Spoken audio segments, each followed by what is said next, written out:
Greetings, welcome back to Black Bear News, where we are discussing climate change, abrupt climate change, and things adjacent. Thank you always for your comment and discussions below. And yes, I knew I was opening a can of worms when I read that James Howard Kunstler article yesterday, and of course,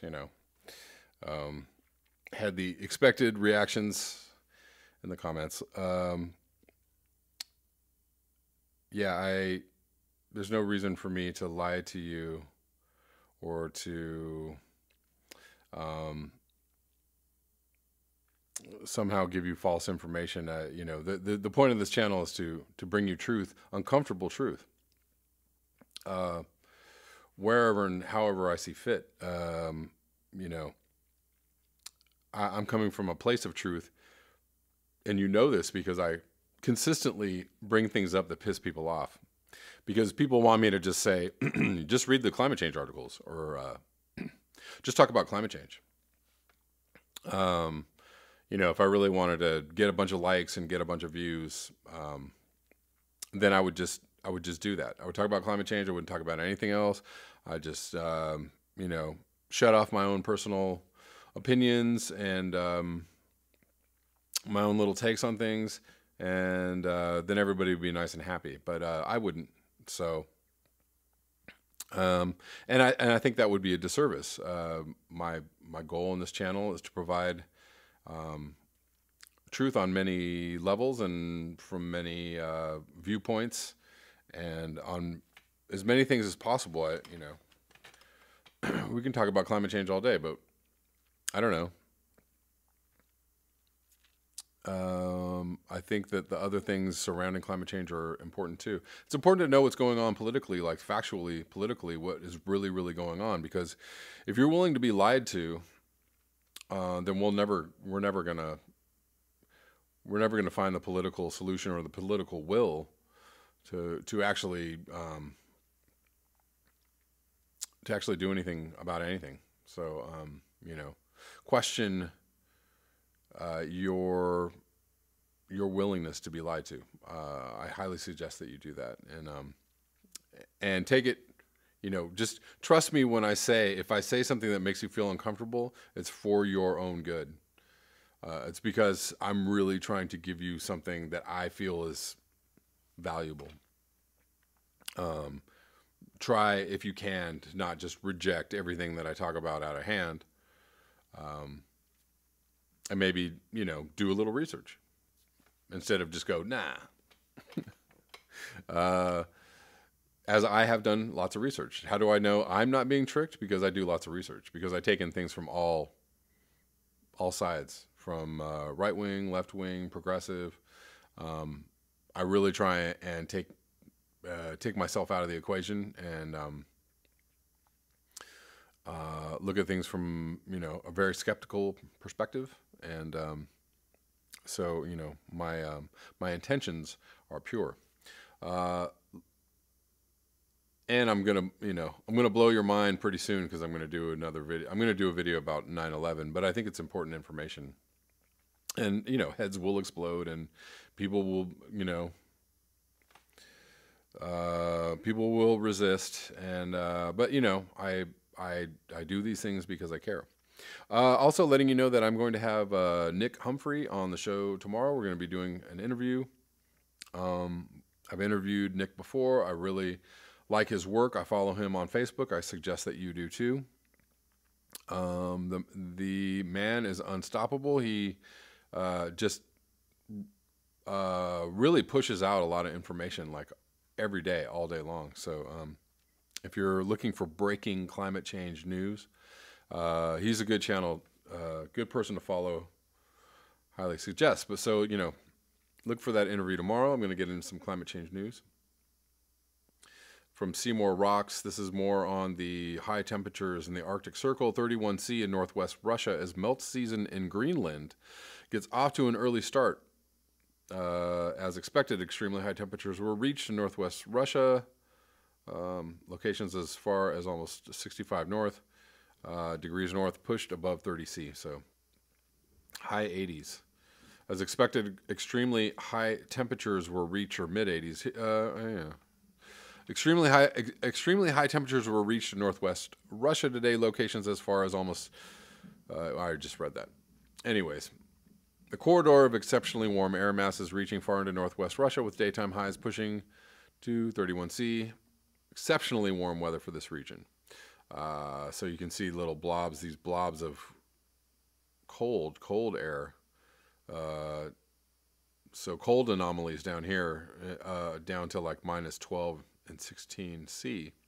That's a big one right there. That's a big one right there, you know. And then there's some Robert Fanny Nay Scribbler videos here at the bottom of this, so you can check these out. Greenland melt off to a fast start in 2019. Robert Fanny always bringing good climate change data, and I wanted to keep this short and read this article from the Washington Post. And look at this headline. Nothing in today's headlines compares to the coming catastrophe. Washington Post nailing it on this headline. I got to give it up. I'm highly skeptical of the Washington Post, and sometimes do not like everything that they do, and they are owned basically by the CIA. But hey, this is Kathleen Parker from May 7th. A new United Nations report projecting the extinction of 1/8 of all animal and plant species should rattle the cages of any remaining skeptics regarding climate change and the central role humans have played in Earth's accelerating destruction. The report is by far the most depressing and frightening bit of news among an exhausting list of dire predictions and seemingly incessant fire alarms, including threatened increases to U.S. tariffs on Chinese imports, market plunges, North Korea's missile tests, and President Trump's affronts to the Constitution.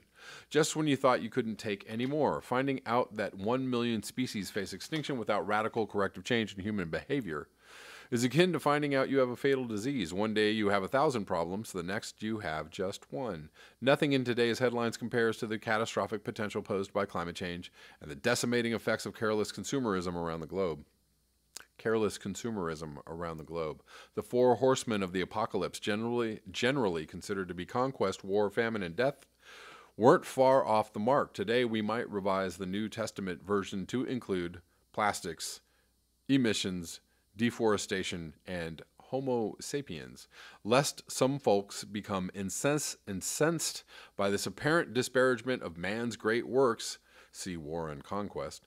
Be assured that such evidence is everywhere abundant and noted, but men and women who can create plastic, my own great uncle, a chemist, played a part, can surely find biodegradable and profitable alternatives. Dustin Hoffman may not don flippers and scuba gear to unwillingly celebrate the future of plastics as famously portrayed in The Graduate. Perhaps a young congresswoman from the Bronx will lead a confetti parade driving a cardboard convertible. It's time to change our habits, and pending a better cliche, save the planet. It's dying and will die with it eventually. The report, a summary of which was released Monday by the Intergovernmental Science Policy Platform on Biodiversity and Ecosystem Services, IPBES, was a result of a 3-year study by 145 authors from 50 countries. Robert Watson, a British chemist who served as chair of the panel, wrote in a statement that the health of ecosystems on which we and all species depend is deteriorating more rapidly than ever. We are eroding the very foundations of our economies, livelihoods, food security, health, and quality of life worldwide. But Watson also said it's not too late to repair and sustain nature. If we act now in transformative ways, it won't be enough for us to recycle our Dasani bottles or tote our own shopping bags. Though these are helpful and keep us mindful, but big companies have to sign on and governments have to create incentives and policies to advance sweeping change. Boy, howdy. Needless to say, this won't be easy. In certain quarters, resistance to policy and procedures will be seized upon as a noble counter to regulatory zeal. Already, some so-called conservatives are gearing up to treat the report as a globalist attempt to hinder the United States' return to greatness via more burning of fossil fuels, drilling for oil offshore, and declassifying conservation areas. But conservatives, by definition, should lead the imperative to conserve what is good. Isn't that the point? The report makes the essential connection of human wellness as opposed to merely caring about the horrors endured by sea creatures dying with their stomachs packed with plastic or Arctic animals starving to death as the ground melts beneath their feet. If something hurts economies and school children, we eventually get around to paying attention. As Watson noted, we need to link it to human well-being. That's the crucial thing. Otherwise, we're going to look like a bunch of tree huggers. Oh, horrors. If only there were enough trees to go around. What's clear is that there's no time for delay or partisan bickering. What's different now is the degree of acceleration. Everything is speeding up, including the temperature and acidification of oceans, which contribute to the loss of coral reefs, themselves underwater ecosystems essential to more than 25% of marine species. Meanwhile, the world's population is expected to reach nearly 10 billion. It shall not. By mid-century, according to the United Nations. Already it has tripled since 1950. Collectively, we humans have altered 75% of Earth's land and more than half of the marine environment. More people require crops, more land, and fewer trees. More people require more crops, more land, and fewer trees, which ultimately results in warmer temperatures, and you know the rest. Who knows? The end of everything may be the great unifier we've been looking for. Who knows?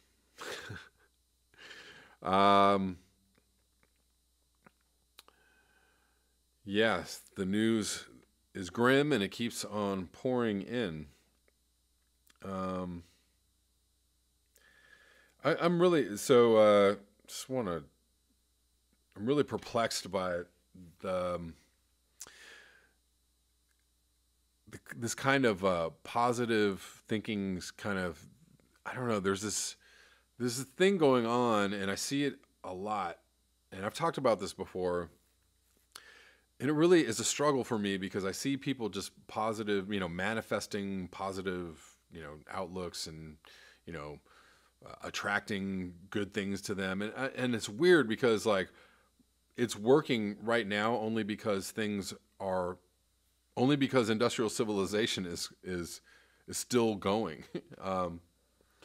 Right? It's only happening because the status quo is still in play. And I'm like, on one hand, I'm like, what? Yeah, great. Good for you. This is awesome. Your positive outlook on life and how you're doing great things and you're winning and you're succeeding and you're happy and you're joyous. And I'm like, beautiful. You're enjoying yourself. And who am I to get in the way of that? And I also heard another interesting thing. Someone was saying, I was at a gathering and someone was like, no negative inputs, like saying, like if anybody brings anything negative to me, I immediately shut it out and I drive it out and I don't take it in and I don't. And again, I was like, oh, if that's working for you, good. That's, and there was a lot of affirmations to this, right? A lot of people like, yes, yes, yes.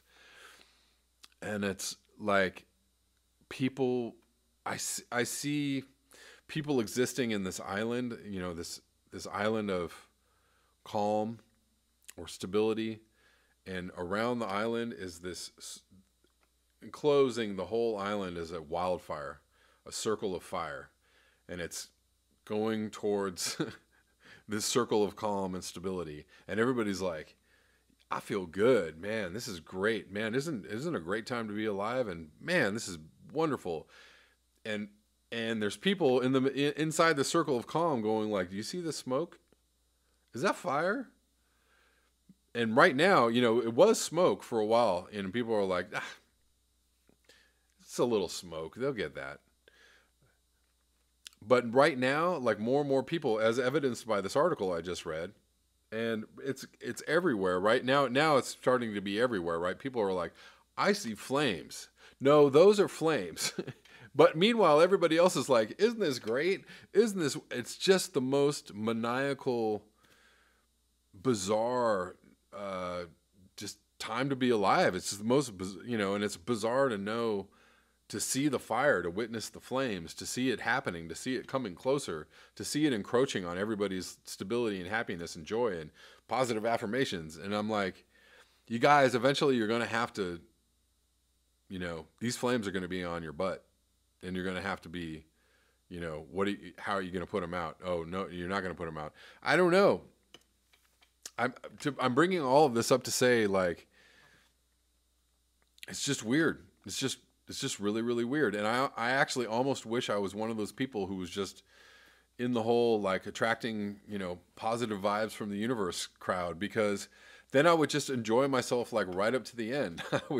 I could just be an ignorant, lovely, beautiful, you know, joyous bliss. And I could go, you know, maybe I could go make a whole bunch of money and, you know, do some cool shit and right up to the very end. But I'm not in that place. I'm looking at the flames and I'm just like, how long until they get here? Is it, you know, 2 months? Is it 6 months? Is it 18 months? How long until the flames get here? I can't myself be, and I feel bad telling people that there's flames over there, but I gotta be the guy. And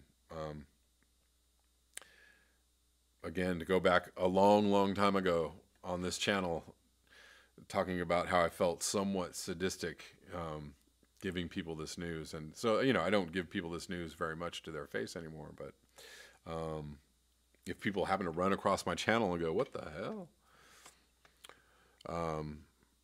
Unfortunately, it's real, folks. I'm going to be I'm lining up a bunch of interviews coming soon. Again, I said, you know, I'm doing Nick tomorrow. Going to be doing Kevin Hester and Jennifer Hines and the lawyer in the video that I was talking about. That was a few days ago. Will Falk is his name. I'm going to be doing Guy McPherson. I'm trying to get Roger Hallam to come on and do an interview with us. I'm also talking to Paul Beckwith. So keep your eyes out for those interviews.